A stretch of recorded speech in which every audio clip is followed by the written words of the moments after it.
Sila po yung nagpapagal para sa inyo.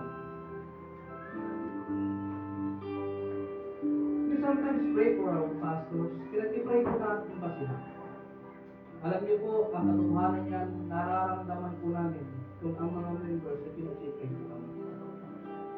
Nararamdaman po namin ang pagmamahal ng Panginoon kung sila po ay binabakapan niyo sa Kanya. Lalo na kung buong congregation. I don't believe na may mga nag-pray for your pastors. But this morning, gawin ko natin special ito.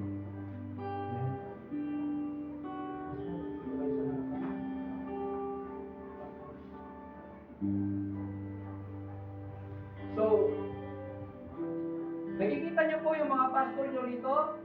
No?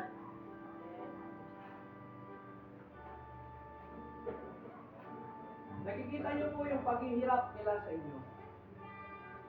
Nakikita po ninyo yung kanilang mga ginagawa para kayo ay lumago. Why not this time?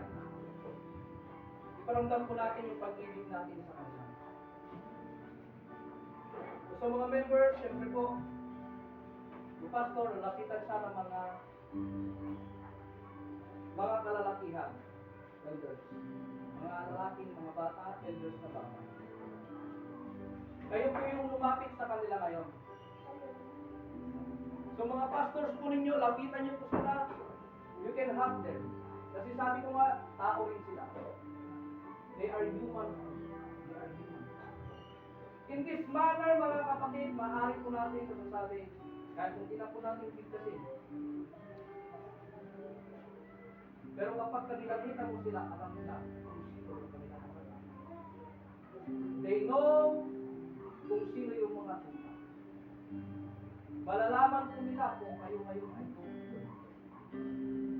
Kasi mararamdaman nila kayo. Sabi ko nga, ikipahin po natin, it will be a special Sunday. Kahit po, ordinary Sunday ngayon, first Sunday of November, gawin natin yung special. Lapitan niyo po sila.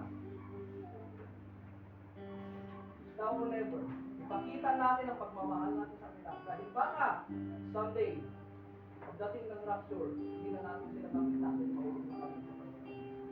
Sana po, sabay-sabay po tayo. But we are in flesh. We need love. We need your prayer. Huwag po kayong mahiya. Nakita niyo po sila. Ipakita po natin kung gaano po natin kamahalan natin. You can hug them. You can pray for them. Pagka sa pagkakataon po na ito po yung bubuksan ko na altar para sa Panginoon. You can say to them, Pastor, we love you. Pastor, we care for you. Pastor,